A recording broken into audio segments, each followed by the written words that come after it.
Hi everyone, thank you for joining us here today on TIP International Radio. I'm your host, Leah Maston. We are showcasing prestigious top professionals from all industries all over the globe to share their experience and stories of success. We have a very special guest joining us today who is a senior gold medalist, renowned long-distance runner, jumper, and former computer programming expert. He was just recently honored at the International Association of Top Professionals, IAOTP's annual awards gala at the Bellagio Hotel for his selection as Top Former Computer Program Manager of the Year and for the Lifetime Achievement Award. Everyone, please welcome Mr. Ronald Whittemore. Hi, Mr. Whittemore. Thanks for joining us today. Thank you very much. I'm proud to be here. We are honored having you on the show today. Mr. Whittemore, you have had over 50 years of experience as a seasoned and trusted computer programming expert. Tell me, what first got you started in this industry? Was it always a field you were interested in? Okay. Well, when I graduated from high school, I was planning on making a career out of the service.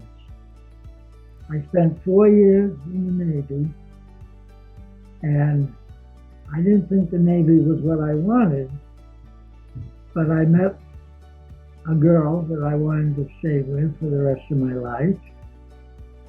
But I joined the Air Force. Well, while in the Air Force, we got married.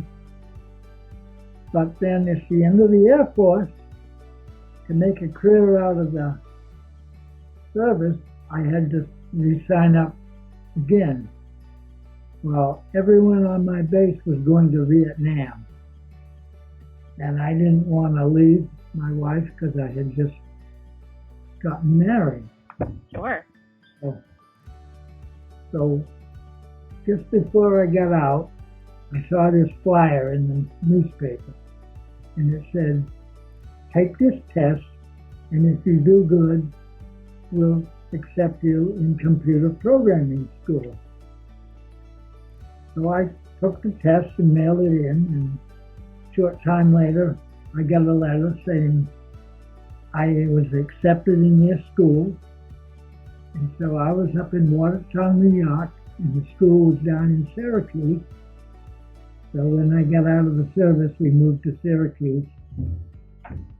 And I went to school for a year. That was way back in 1965, a long time ago. Computer was just coming out. Right. That was at the very beginning of it all. Yeah, and so I went to computer programming school for a whole year. One winter day, well, I don't know if that's important, we had 101 inches in one storm. How many inches? A lot of snow. Holy, 101 inches in one day? Well, it took 3 days for it to go. It was a whole week. And that Monday, I still went to school. Oh my goodness. The school was locked, but there was one other guy there. He says, "Oh, I know the teacher." He says, so we called him up, and we went and got him and brought him, and he opened the school, and he taught us. That was just the three of us in that class. Oh my gosh.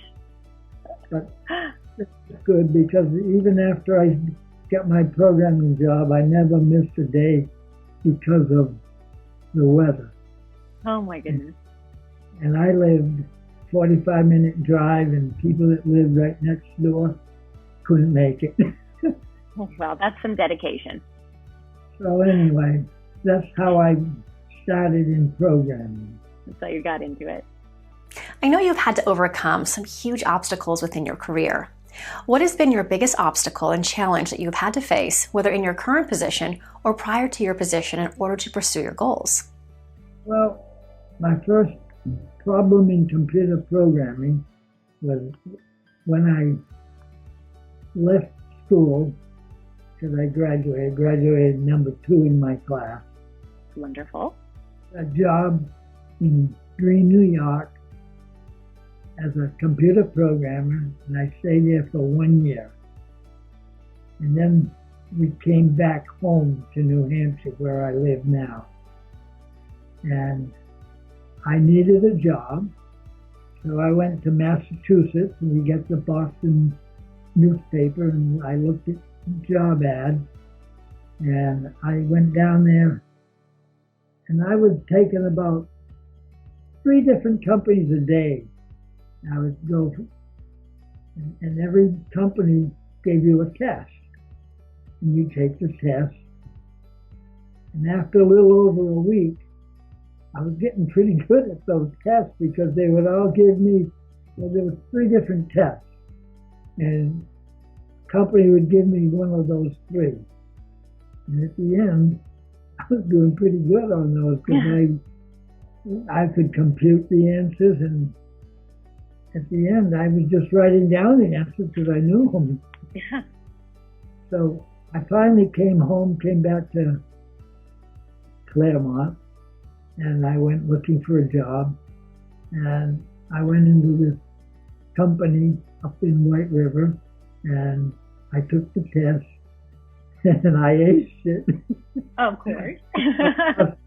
On the spot, he says, no one's ever done that good before. Oh my gosh. I never told him that I knew most of the answers. I'd been taking the test. Right. So that was John Mann. He hired me. And I worked with him until Cross Companies went out of business. And I came back home, and I worked in my hometown for 4 years. And he went and started his own company, a computer service bureau. And we had so much work on our computers, and we had some work that couldn't be done on our computers. So my boss, I told him, well, I know someone that can do it. I can go up and see John Mann, and he'll do the work. So I went up there, and while I was there, I says, well, my company's going out of business, and they're moving down to Pennsylvania. I said, if you decide you need anybody else, give me a call. So about a month later, he called me up on the phone. He says, I just fired all my computer programmers. I need you. So I went quickly. Well, that worked out. Yeah, that worked out pretty good. And then around 1980, he left that company and started his own company called Data Man. And that was down in Massachusetts. Well, we had just adopted my daughter, and I didn't want to go down to Massachusetts because I looked around down there and they didn't have any good special ed courses for my daughter. And so I didn't go there until later when he came back to New Hampshire. I know you've had to also overcome some huge obstacles with your daughter's health. Tell me about that journey. Well, when I adopted my daughter, we adopted her from Catholic Charities. Mm-hmm. She had some problems. We didn't know what it was. We brought her to our local doctor, but he couldn't tell. So he said, well, bring her to the hospital and maybe they'll be able to tell what the problem is. Well, we went to the hospital and they couldn't determine anything, but they said she definitely has problems. So we brought her up to Mary Hitchcock Hospital, which is the big hospital in this area. Mm-hmm. They said, well, there's something wrong, but we don't know what it is. So we went to Manchester, which is the biggest city in New Hampshire, and they evaluated her and said, yeah, it's definitely something wrong. But we don't know what it is. And how old was she at this point? She was about 1 year old. We adopted her when she was 6 weeks. No. So she became just 1 year old. Just a little thing. Yeah. And so we didn't know what to do. We finally Yeah. happened to see a place down in Boston called Boston Children's Hospital. So we said, oh, that's a good place. They'll probably figure it out. We brought her down there, and they said, well, we know there's something wrong, but we don't know what it is. But if you leave her overnight, and we'll give you a place to stay, we'll figure it out. So the next day, they came and told us that they had solved the problem. She had cerebral palsy, Oh. had a triple scoliosis on her back. Oh my goodness. And they said, this isn't going to be too good for you because your insurance is only good for $1 million. Oh, And that was no. fast. Now, this was way back in the 60s, the late 60s. Right. And you know how much $1 million was then compared Right. to today. Yeah. So we didn't know what to do, so we came home, and Catholic Charities, where we got her, came over and said, well, if you want to give her back, we'll take her. Well, when you've had someone for a year, how can you give her back? Exactly. Yeah. No. Keep her. And then a short time later, we had this guy knock on the door, and he said, we can take care of Debbie, and we can solve all her problems. And he said, he works for Shriners Hospital. No. So she went to Shriners Hospital. We'd bring her down almost every week. And they did everything for her. They put her in a Milwaukee brace, and they did all kinds of tests and everything for her. However, when she became 5 years old, we wanted her to go to school. We had put her in classes Mm-hmm. through there, but she couldn't do too much. And there was no such thing as special ed in those days. Not in Right. So we went to the school board and asked them what they thought we should do. And they gave us a person that might be able to get some funding for her. So we went there, and she couldn't help us. No. And every time we went somewhere, we said, do you have a telephone number of someone else that might be able to help us? And we would call that number, and we ended up with maybe 25 or 30 calls. Wow. That's way back when Right. long distance calls cost money. Yeah. You had to pay for a long distance call. So anyway, we finally ended with the head one in New Hampshire in special ed. And she couldn't help us either. So she gave us a telephone number down in Washington, D.C. And we ended up calling all these places down in Washington. I was lucky, my boss, John Mann, allowed me to make all these phone calls, because he had one of these 800 numbers where the phone calls were free. Oh, wonderful. So I finally ended up talking to the Secretary of Education, the head one, and she said, okay, we can get it for you, and I'll give you a number of somebody who will set it all up for you and tell you exactly what to do. And she did, and we went to the school board, and they got funding for her to go to a school at Cedar Crest. Oh, wonderful. So she went there. Now, when she went there, she couldn't even talk.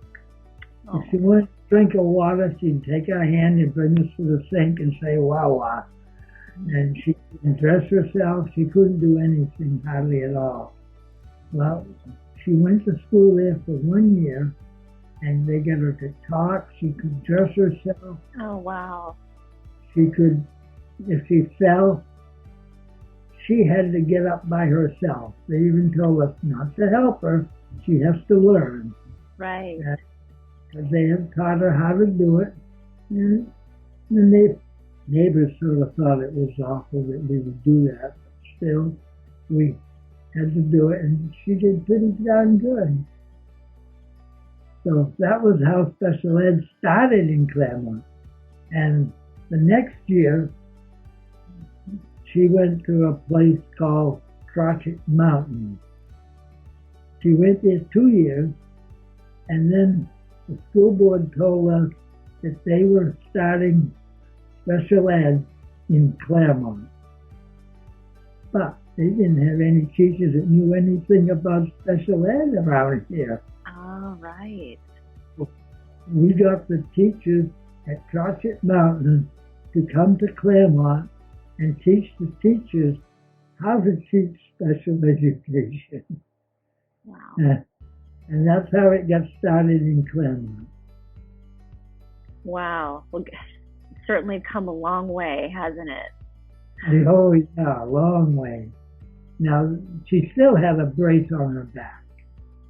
And she was wearing a brace because they said they couldn't operate on her, because if they did, it was stunt her growth. And they had to wait till she was almost fully grown before they would do an operation to fix the scoliosis on her back. Well, when she was around 10, 12 years old, they said it's time to do the operation. And they put a metal rod in her back, all the way from the top of her head to the bottom of her spine. And when they did that, they said, she can't be upright. She must lay flat for a full year. This is way back. Nowadays, they're up in a week or a month or something like that. Right. She had to lay flat. For a year. For a full year. Oh, so, my goodness. My wife was a nurse at the hospital. Mm-hmm. So she had a friend there, and we got a hospital bed to bring to our house. And we would put her in the hospital bed on the picture window in our room. And she would look out and see everything is out there. Mm-hmm. And I would take her for a ride. I would take the bed outside and push it all around the neighborhood so she could see all her friends. And she loved that, and her friends loved it. So that was all the work I did in special ed. Yeah, definitely a lot of obstacles to overcome with her disabilities and those challenges. Yeah, and while we were way back in Boston Children, they said she should live to be 30 years old with a lot of luck and a lot of help. Well, she has now been working in the same store for 30 years. Wow. That's incredible. Old. How wonderful. Back to the computer programming, what would be some advice you would give to someone starting out in your industry or in competing athletically? I know that you have quite a bit of experience with the Senior Olympics. So what would be some advice you would give to people starting out? Well, starting out in computer programming is a lot different now than it was when I started out. But the number one thing that people have to do is to be able to listen and do what the client wants, not what they think they want. That was really the most important thing. That's an important. when I was starting out, you had to travel to the customer's site to do the work. We'd have to go there for a week or 2 weeks and do what they wanted. Nowadays, they can do all that work from home. Right. And use the computer and dial in and all that work. What a difference. And the number one thing is not to give up. Just keep working on the problem till you get what they want done. That's some great advice, for sure. Throughout your illustrious career, you have won numerous awards, honors, and featured in magazines worldwide. This past year, I've heard that you were honored at IAOTP's annual awards gala at the Bellagio Hotel for your selection as Top Computer Programming Expert of the Year and received your Lifetime Achievement Award, where you were featured on the famous Reuters building in Times Square and were on the front cover of Tip magazine. Congratulations, that is quite amazing. So what would you say has been the highlight of your career or most memorable experience that you have had to date? In computer programming, my best experience was when my boss offered to send me to school. Because when I was growing up, there was no way I was going to be able to pay for college. And so that's why I went into the service, was going to make a career. But when I was 1980, I was like 40 years old, I went to school full-time and worked full-time. Wow. And my boss paid for my whole college. Oh, that's incredible. I did 4 years of college in 4 years. That's fabulous. Yeah. And I graduated number 2 in my class, which was awesome for me because when I was in high school, I didn't care for school too much and I didn't really study like I should. But when I went to college, I studied a lot. Right. So I got a degree in business administration and a minor in accounting. Wonderful. So when not working, I know that you have some hobbies. What do you like to do for fun? Well, when I was in the early 70s, I played chess and I taught the Stevens High School chess team. I was advisor, and we had some meets, mostly with high schools. We had this one meet with Dartmouth College, and we were high school and they were a college. But that was our most famous meet that we had. That was just, they beat us really bad, but still. Great to do that. Right, how fun. And the other sport I had, well, in cards it was bridge. I started the bridge club, and we don't have it anymore because they're limited to the number of people you can get together. So right. So, and then my running became the number one goal for me. Yeah. I had a running streak, running every single day for over 7 years. Wow. And how far would you run each day? I ran from 1 mile to 25, 26 miles. Ooh, wow. I ran the Boston Marathon in 1962. And when I lost my running streak, it was because at noontime I would go out and run, and I have a locker at Dartmouth College. When I went out on a 4-mile run one day. I felt really tired and I was all out of breath. Mm-hmm. So I decided to just walk back to the college. I get to the college and I said, well, I feel good. I'll just run around the track. And I went halfway around the track and oh man, I couldn't breathe or anything. So I said, well, I'll go back to the lock. Well, I went to put my key in the lock to unlock the door to the locker room. Mm-hmm. Couldn't lift my arm. I had to use my left arm to move my right arm to put the key in the lock. Well, after I took my shower and got cleaned up, I felt okay. I went back to work. Well, I went home that night and I told my wife what happened. And she's a nurse. And she says, well, you got to go to the doctor's tomorrow. Yeah. So the next day I said, I feel good.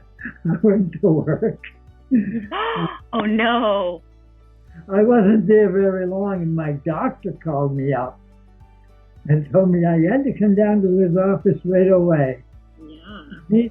Don't wait till this afternoon.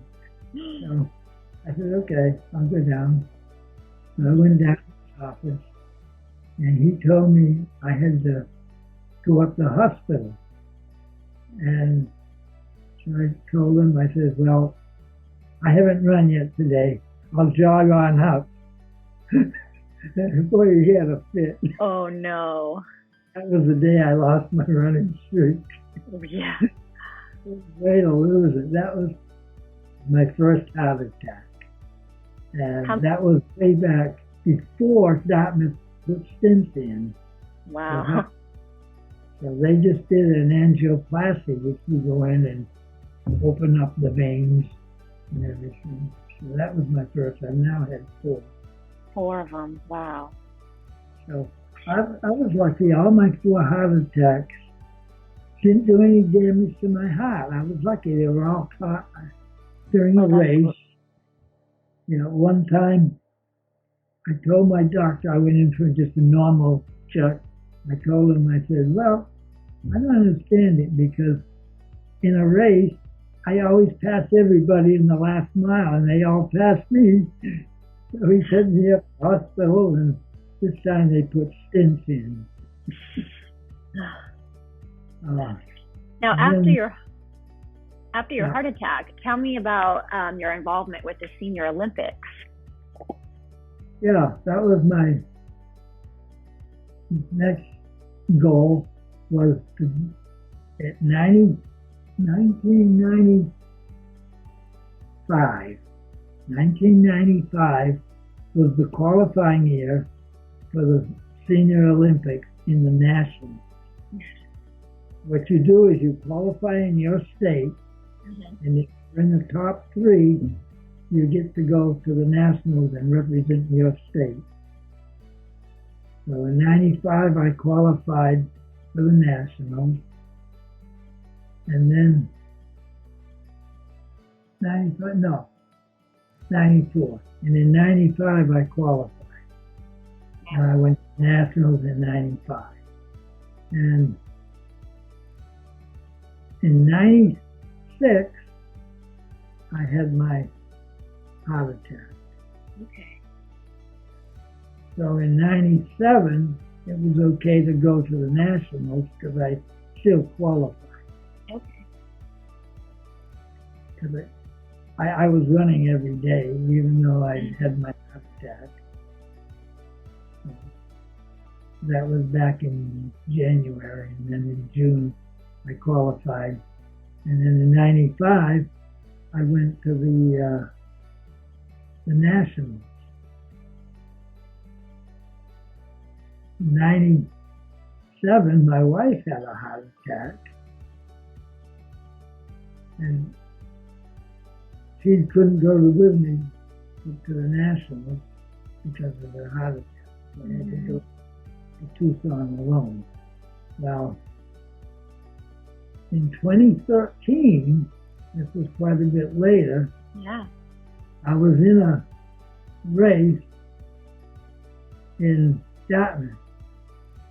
It's a 60-meter dash. Well, you can hold your breath for 10 seconds, right? So halfway through the race, the whole place went completely black. Oh my goodness. Couldn't see a thing. I finished the race anyway, because, in 10 seconds, and I won the race. Oh my gosh. I think I was like 10th in the whole U.S. of the 60-meter dash indoors Wow. that year. That's wonderful. But I decided not to do the 200, and I went to the hospital. Probably a good idea. Yeah, and they said I'd had a heart attack, but I didn't do damage to the heart, but they needed to put some stents in. Well, when they put stents in you for a heart attack, they don't put you out. You're still awake. Oh my. You can talk to them. And I told them, I said, well, you got to get me ready for the National, because I got the National coming up in June. This was in February. Mm-hmm. Oh, they said, well, we'll do the best we can. Right. And one of the doctors that was doing it says, I was the one that did your heart attack 5 years ago. Oh my gosh. And so I didn't know that. But he told me that. And I said, well, I'll see you again in 5 years. Now this is 2013. And he told me, he says, well, these are going to last 10 years. Oh, good. That was the last one. I haven't had him since yet. Well, that's good. Yeah. He got me to the Nationals. And I went down to the Nationals in June. I said, it's only 4 months later. Uh-huh. Later is when I became number 4 of all time of all the Senior Olympics. Wow. I had a jump I'd ever had. I went over 25 feet 10 inches in the triple jump. It was just unbelievable. You're a machine. And seeing me do it, that was the best thing. That's and fantastic. Yeah, so that was my best jump ever. That's incredible. I've been in every Senior Olympics since 1995 to 2019. Wow. The next one is going to be in Fort Lauderdale. Gosh, what an inspiration. You are just, just powering through these. It's truly inspiring. Looking back, what would you say that you attribute your success to? Looking back, what would you say that you attribute your success to? I didn't hear you that. Looking back, what would you say you attribute your success to? My success in running is mostly just doing it every day. Yeah. Doing something you enjoy doing and staying in shape. Now, and the number one thing was I got asthma when I was 65 years old. And I couldn't do any more long distance running. And I had to take up something that was short. So that's when I happened to see someone over there doing the long jump. I said, gee, you don't have to run too far to do the long jump. So I decided to take that up. So I attribute that, and don't give up. There's always another way of doing something in track and field or in programming. To just don't give up. Keep going. I love that. That's great advice. Well, thank you so much for joining us today. We are so very honored to have you as a guest. Well, I thank you very much, and I'm glad to be on your show. Thank you so much. And for more information on Mr. Whittemore, you can visit the www.iaotp.com website.